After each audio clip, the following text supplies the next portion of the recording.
Hi, I'm Tyler Locker, driver of the number 418 Blood Eagle 4-cylinder.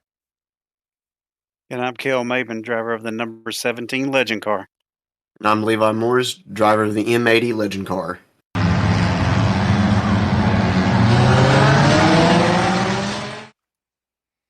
Hey, what's going on, everybody? Welcome back here for another episode of the Blood Eagle Racing Podcast. I got here with my two buddies, Cal and Levi. What's going on, guys? What's going on, buddy? Oh, nothing. Just another day. What's going on with you, Levi? Not much. Just finally getting better from being under the weather for the last few days. Good old weather change has got me pretty rough.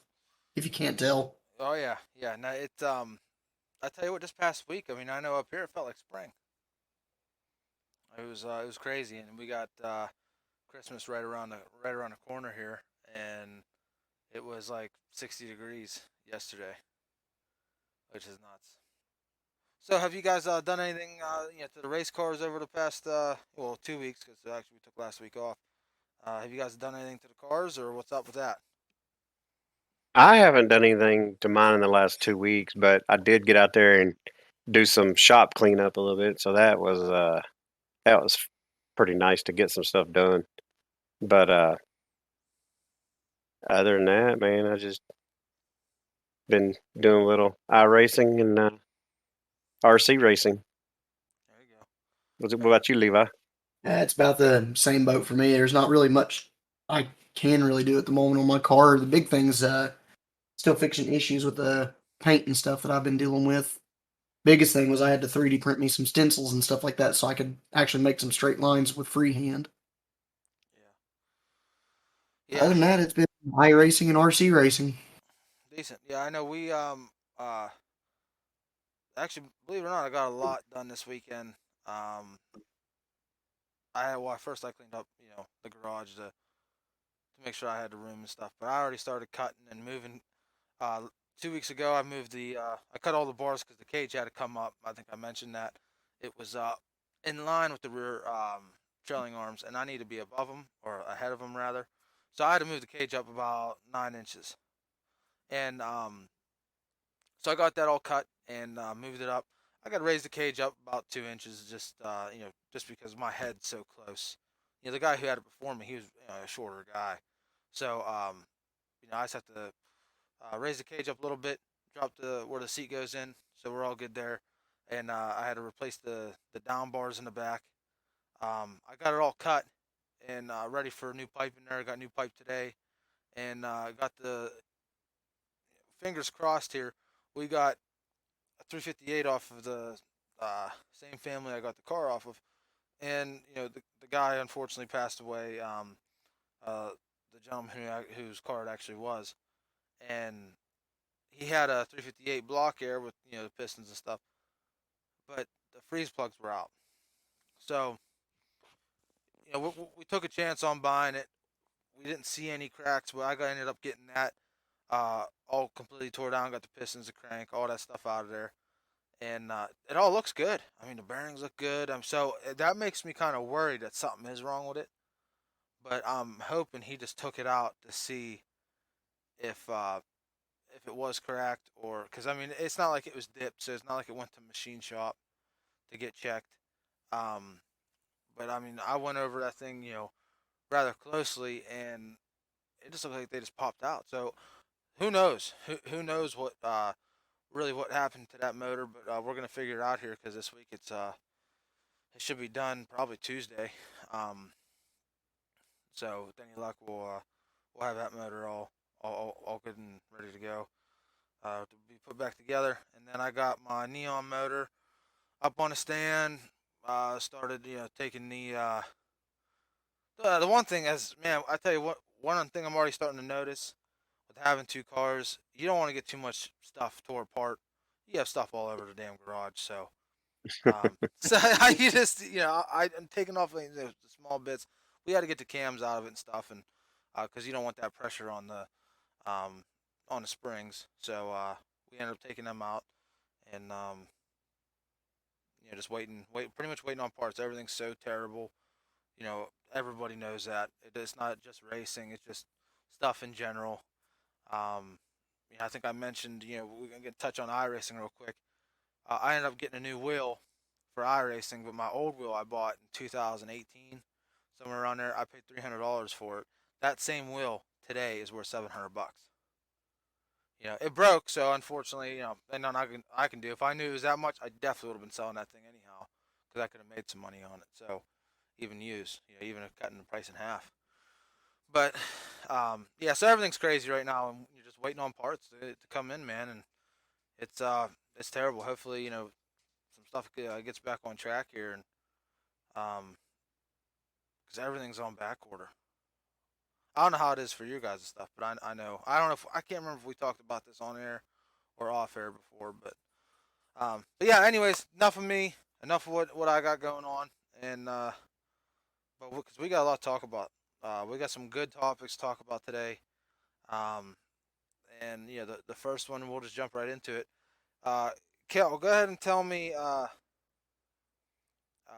Tell me what you were saying before we went on air here. We was talking about how the sport mod, some of the sport mod tracks around in our area in Southern Ohio, Kentucky, in this area down here, change their age requirement that you have to be 14 years old at some of these tracks, and that's kind of putting a damper on one of our friends that has a sport mod and was going to race with at a majority of those tracks, and now he can't because when he starts the season this year, he'll be 13, so he'll have to wait a full year before he can race at those tracks per this new rule. And uh, there is a couple tracks he can go to, so that'll be good. He can get his sport mod fix on that, but man, he was fired up to get ready to go this year. But Yeah, and actually, we had him. Everyone knows who we're talking about. We actually had him on the podcast. Bird is the word. That was the episode. Clifford and Nicholas Bird. We had him on here. We were talking with him and stuff. And I mean, go ahead, Levi. What's your take on it? It's honestly an interesting take. I think that's the one thing we heard on in this area is a class for younger kids to be able to get in.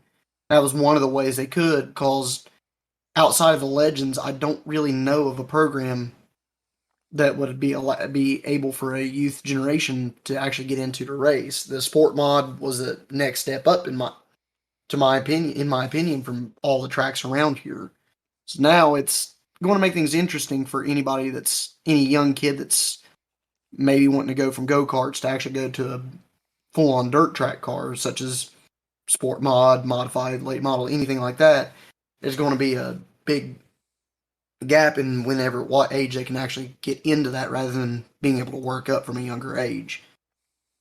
Yeah, yeah. I mean, hey, this one hits me right where I live. I mean, I started racing in 2007. I was 13 at the time, and I mean, I wasn't like Nicholas. You know what I'm saying? Like I was out there. I was just having fun to be there. I mean, I wasn't like I was fast or running up to the front. But I can see both perspectives. To be honest, I can see from a track perspective, and from a racer parent thing. I think what it comes down to is, see, like Nicholas don't cause no problems. He's not out there dooring people, putting people in the wall. You know what I mean? I can't speak for all the younger kids who are running, preteens and teenagers and themselves. But he ain't causing no problems. So as long as he ain't causing no problems and the parent signs off on it, I think I think it should be okay. If you got a kid out there who's, it's not like they know how to drive cars. It's not like they can go drive on the road, none of that stuff. So if you have a kid out there who is causing some troubles, and maybe he needs just to take a year and have a practice day for the young kids. Maybe every Wednesday or something. You know what I'm saying? Before they really run in the track for the weekend coming up. Maybe something like that. But that's a touchy one, and I was say now that you talk about that, like seeing it from the track side of things, causing trouble and stuff like that, that could be a whole nother issue. Is that's what they had to set for insurance to actually cover them. Oh, if Like it's an that's yeah, if actually it's an insurance thing, hey, their hands are tied. yeah, because I mean that's the reason why a lot of tracks don't ever attempt to grow to half mile tracks. They usually stay at 3/8 or smaller. Even the little bull rings, a lot of them they've had ideas of going to like a half mile or bigger, but insurance is like we can't cover it, too high of speeds. Yeah, So that could be another thing. As to why the USMPA, which is the United Sport Modified Promoters Association, which is the series we're talking about, why they have the age restriction, I don't really know. It's one of those I can see both sides of what you're talking about on that. But it's definitely a touchy subject yeah, when it comes to growth of young racers. yeah. I mean, we honestly, I mean, really, we should. I should have maybe looked into it a little more. I mean, to see what their explanation was, um, because like you said, if it's an insurance thing, there is nothing they can do about it. That is honestly, that's just bad luck. Yeah. But I mean, on top of that too, there's a total of 11 tracks and within like I would say a 3 to 4 hour bubble of myself and Cale that have joined this organization. Now, see, when they set the rule book aside, set the rule book up for it, all of those tracks had to come in agreement of the one thing. So it's not like I don't necessarily think it's like one track dominated the setup of the schedule. So there's a lot of gray areas to why the how the rule book ended up the way it did when it comes to that kind of specification. yeah, I mean, unless they had people complaining, Yeah, they had enough people complaining, they'll change the rules. yeah. So I mean, I don't know. Like I said, I mean, especially well in that series. Do you guys know? Are there any younger guys in that series, or is it just Nicholas? He is the youngest that I know of. Honestly, one of the things that was really looked real good upon this new series starting up was it gave all of the sport mod people of all these different tracks the option to be able to go to all these other tracks and have a car that's legal. So the big problem around here is, say the rules at one track was polar opposite of rules at another track. Yep. Now they all came together. So now you've got the blending of people that were headset on one track because they didn't want to change their cars to now they have 11 that they're able to run at. So we're going to see different walks of life when it comes to age and driver style when it comes to who's going to be where. But to my knowledge, he is the youngest that I know of. Yeah, me as well. I don't know of any other that's that young. But my opinion is I think a kid that I think a kid that has been racing them, he's been racing them for 2 years. Why can't they grandfather him in? You know what I mean? He already has the experience. Hmm. It's not like you said. It's not like he's going out there and door banging these cars and tearing up other people's stuff. He's not doing that. Yeah, yeah, he's definitely should be grandfathered in. That is a good point, Kel. That's a good point that you have. And you know, man, I just don't know what else to say about it. I mean, it's just one of those things, and I mean, heck, if I had to wait a year, then I mean, it is what it is. And actually, that was the age that I actually had to wait for, just family wise. And then my cousin ended up getting a car, and then I wanted one, so I ended up getting one too. But yeah, that's definitely crazy. If he's the only one in that series, you kind of have to maybe suspect that they're maybe trying to single him out. You don't know, or they were just trying to stop a wave of preteens and stuff coming into that series. I have no idea, um, but See, the your I thing think local with that, tracks though, right? But your local tracks they allow like he can go to like a local track. That's not sanctioned by the series, right? there's a handful. As to the numbers of the ones that aren't part of that, I am not sure at the moment. I believe right now in within that bubble, Florence in Kentucky, as I don't believe they joined the USMPA. Do you know of any others besides that one, Kel, yet that hasn't joined? I don't think 35 has in I thought there, Frankfurt, Ohio. I thought 35 was one of the first ones. I don't know. I don't know. I don't know all the tracks. I'd have to research that. It's a majority of the ones running in our region from Kentucky, Ohio, and West Virginia.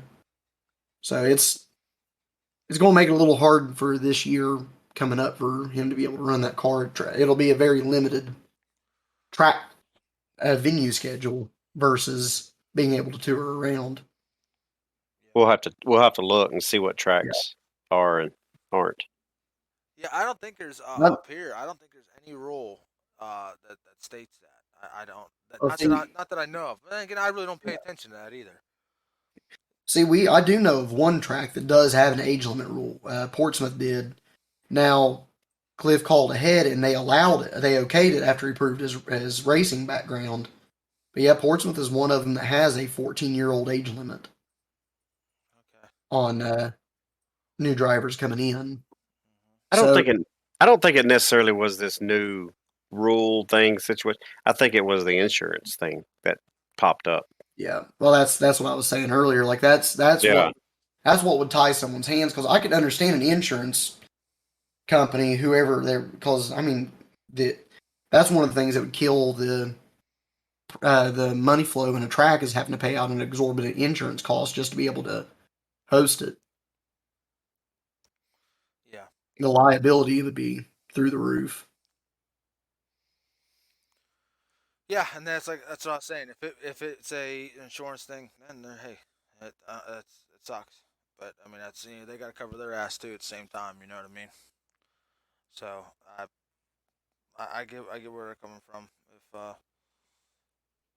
If that's the way it is, but hey, man, I don't know. That's crazy.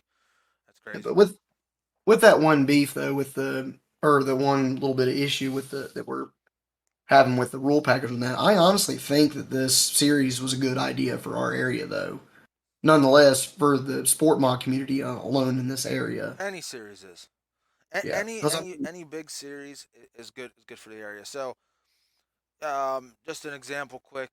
Uh, back 10 years ago, um, the two tracks, Dog Hall and Marion Center, they're only half hour from each other. Um, a lot. It's not just for the four cylinders. That's what I know because that's what I was racing. That's what I paid attention to. But even like the other, like the pure stock, street stock, stuff like that, the rules were bipolar. Like they were completely opposite of each other. It was at Marion Center. It was run what you brung, basically. It was very mm, loose rule package. It really wasn't enforced.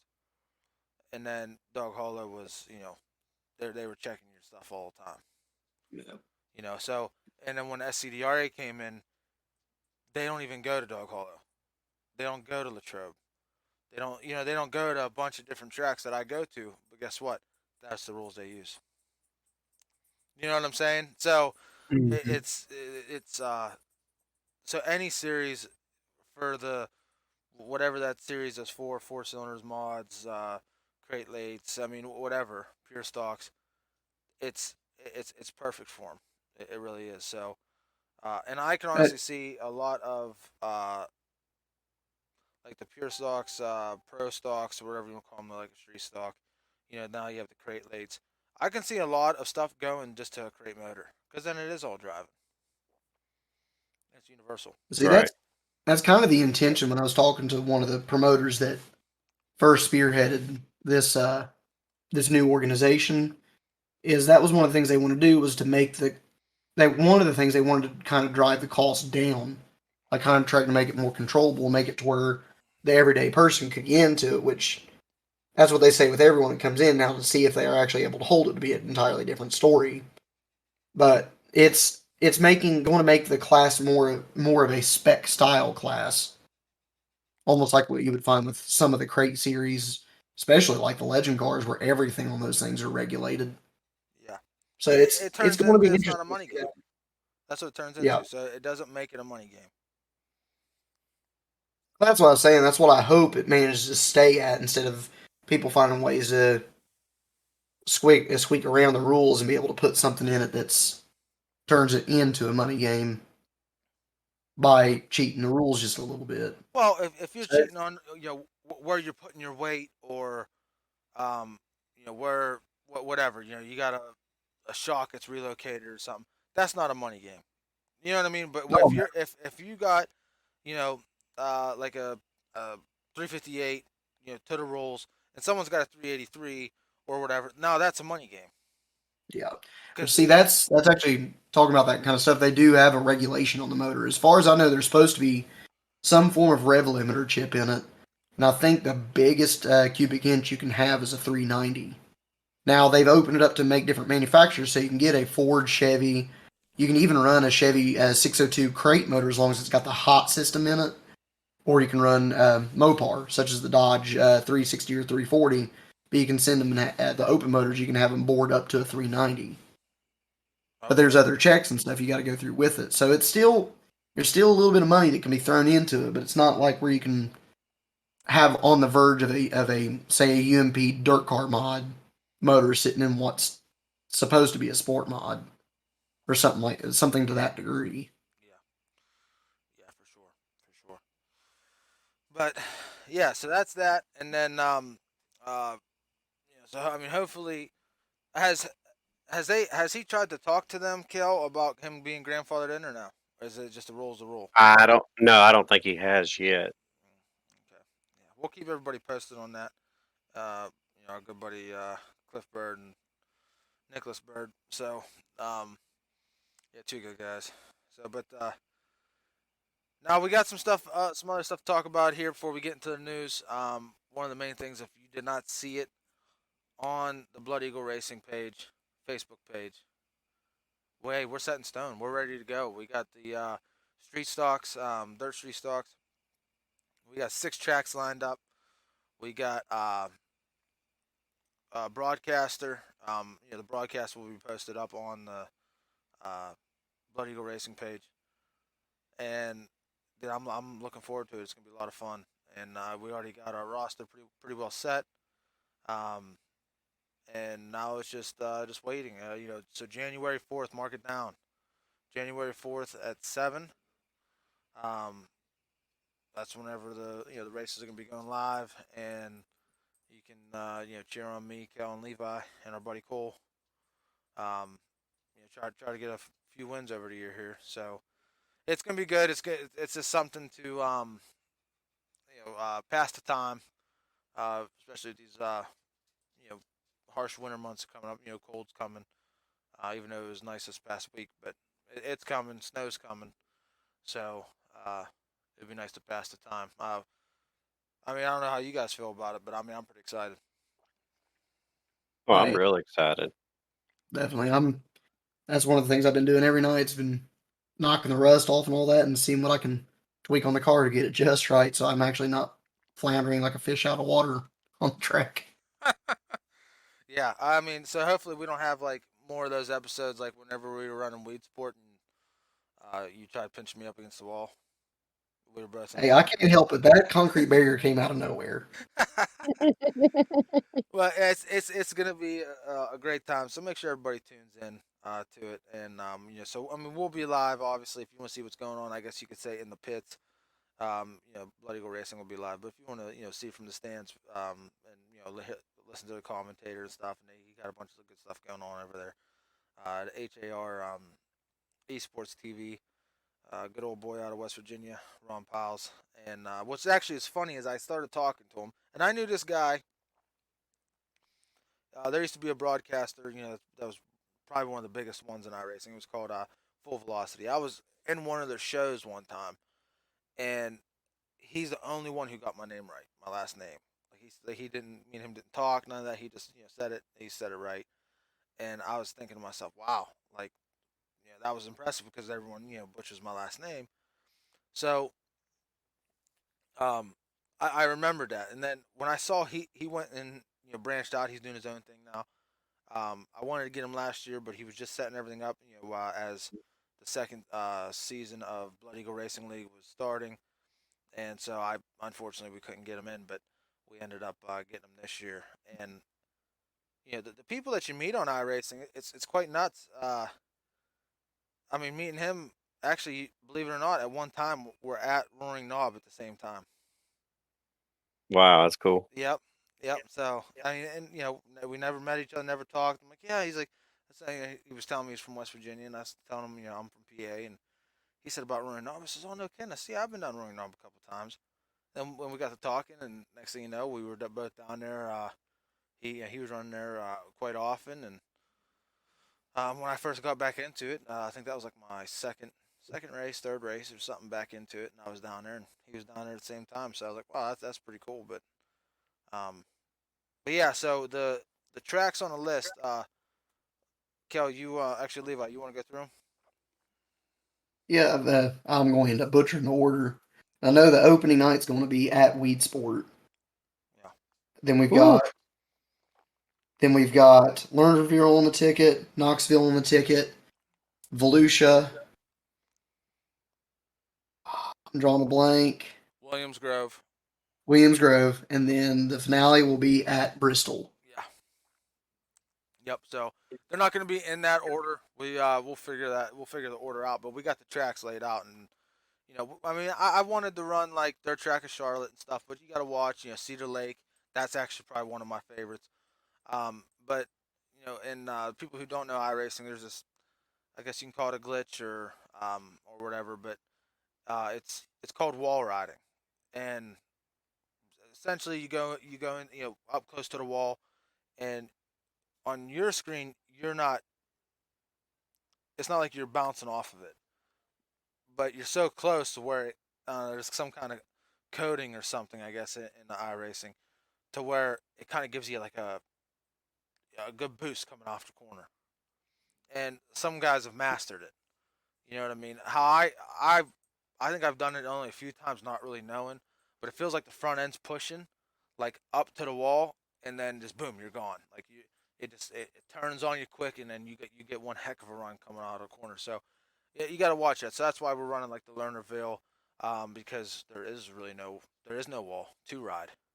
If you're going over the backstretch, if anything, and So there is a wall to ride on the front stretch, but it doesn't yes, end very well if you do it. yeah, there ain't no wall riding on yeah. If you're wall riding on the front stretch wall, you're going for a ride. And Volusia, that doesn't. You're never up. When I say wall ride, I mean into the corners. So, there's nothing there.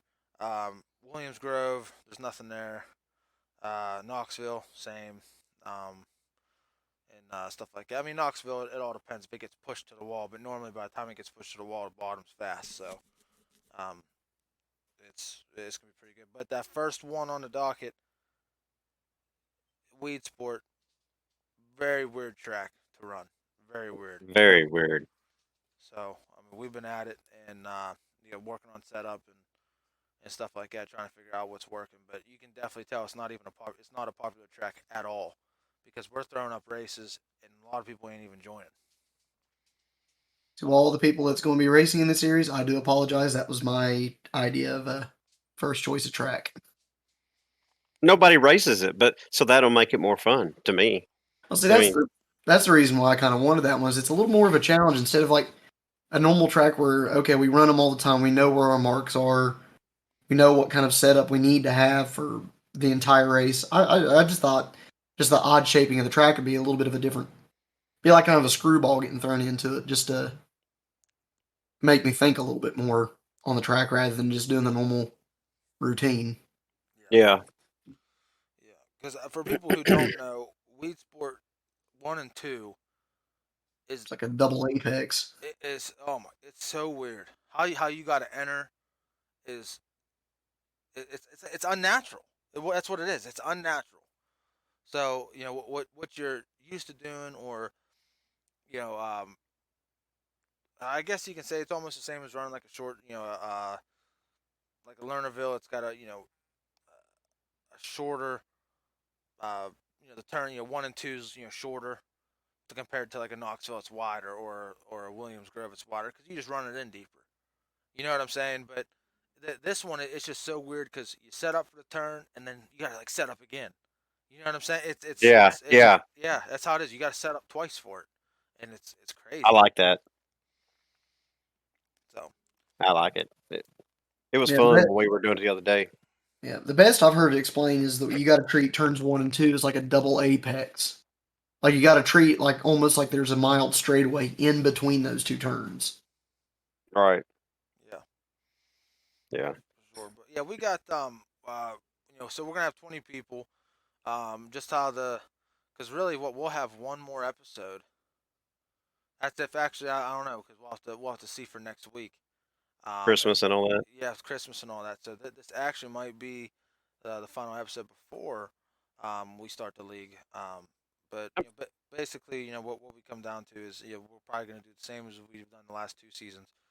We're going to take everybody. That's why we only it's all hand picked. Not because trust me, it's not that I'm so amazing. I'm picking people who no, we got some fast guys for sure. Right. I was In going the to say league, it's just majority of them leave me in the dust. that's well, I know the last 2 seasons, any night you didn't know who was going to win. Starting position was so important. It wasn't even funny. So that's why I think we're going to do the pill draw. I don't That's think what I was getting ready to ask. yeah Is if we're we're going not to going field to do draw, I like qualifying. that. Yeah, you just don't know. It's just like going to a track Yeah.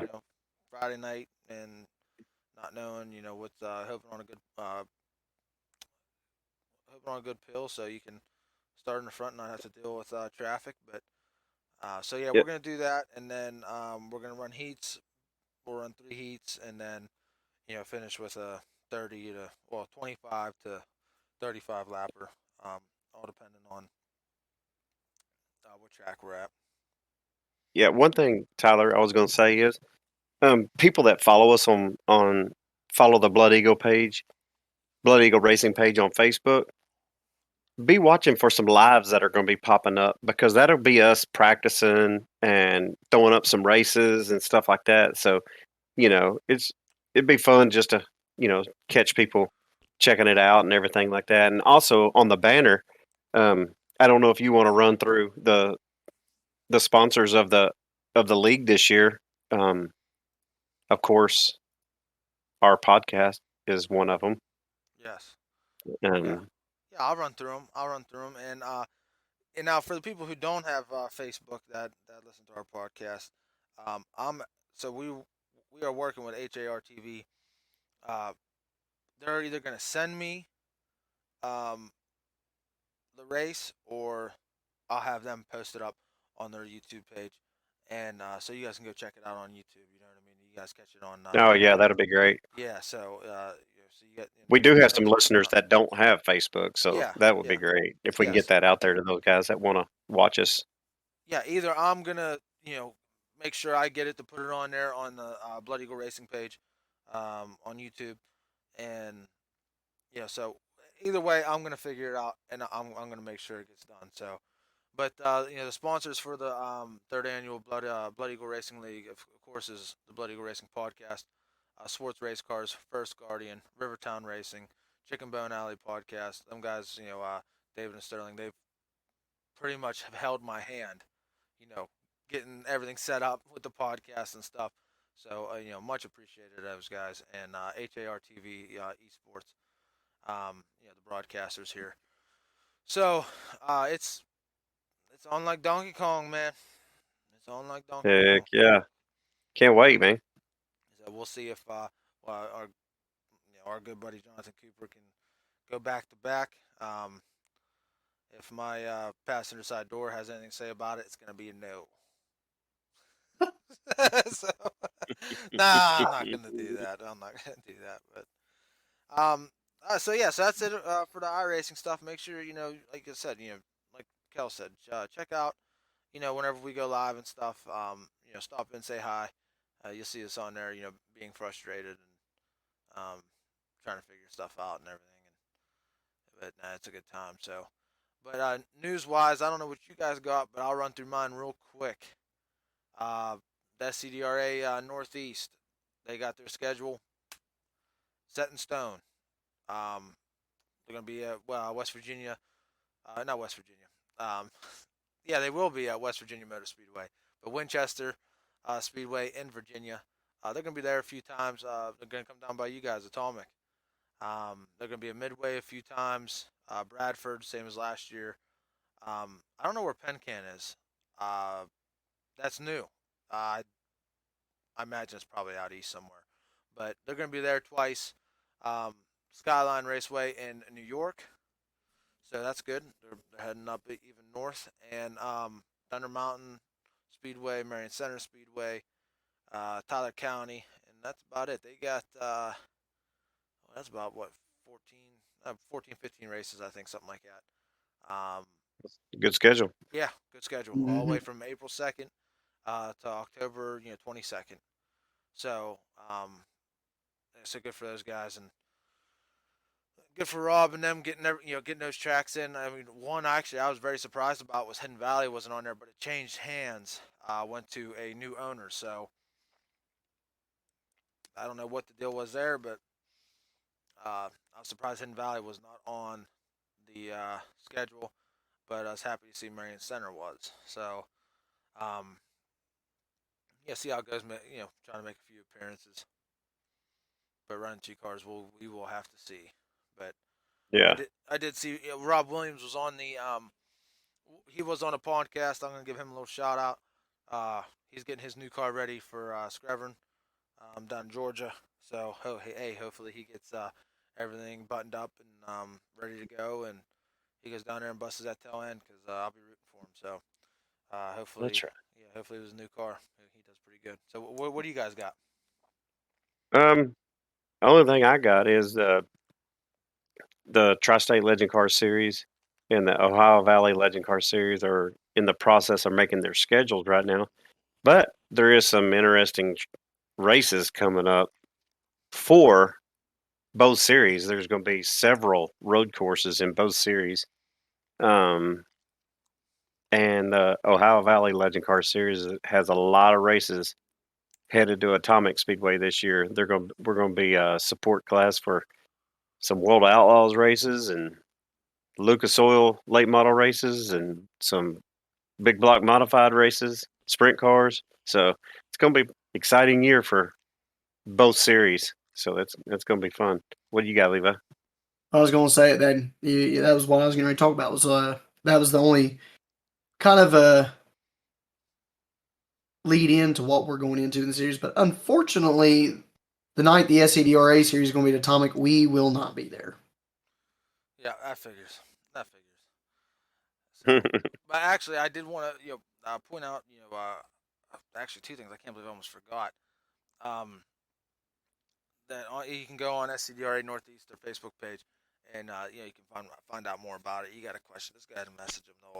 Hey, they're real good about that kind of stuff. But I did see that Zamp. So you don't have to become a member. So I mean they have a memberships, but if you want to like compete in points stuff like that, then you have to be a member. Um, you get like the $500 for winning the championship. Second, third place, you get money like that, and then now if you remember last year, obviously you get a little discount. Um, from coming back and renewing your membership. But new members is $50. If you're renewing your stuff, it's 40. But here's one of the good things: you get 10% off Zamp and MHL Performance, and they got tons of good stuff going on over there. So if you're thinking about making one of them shows, I mean, I didn't see a race on there that was under $2,000. So max of 10. They got a couple fivers in there, a couple 2,500s. $2,000. So hey, if you're gonna go try to get some of that cash, become a member because like I said, all you're gonna do is save yourself some money. So make sure you go check out their Facebook page. You got any questions? Just go ahead and give them a holler. And it's yeah. So, but all right. Well, hey, that's all we got on this week's episode. We appreciate everybody who tunes in all the time and listens. We do want to thank First Guardian for obviously sponsoring the podcast, and Sports Race Cars for sponsoring the podcast too. So go check out Sports Race Cars, and of course First Guardian. Cold them in over there. Thank them guys. Oh yeah, for sure. But we will catch everybody next time. Worldwide.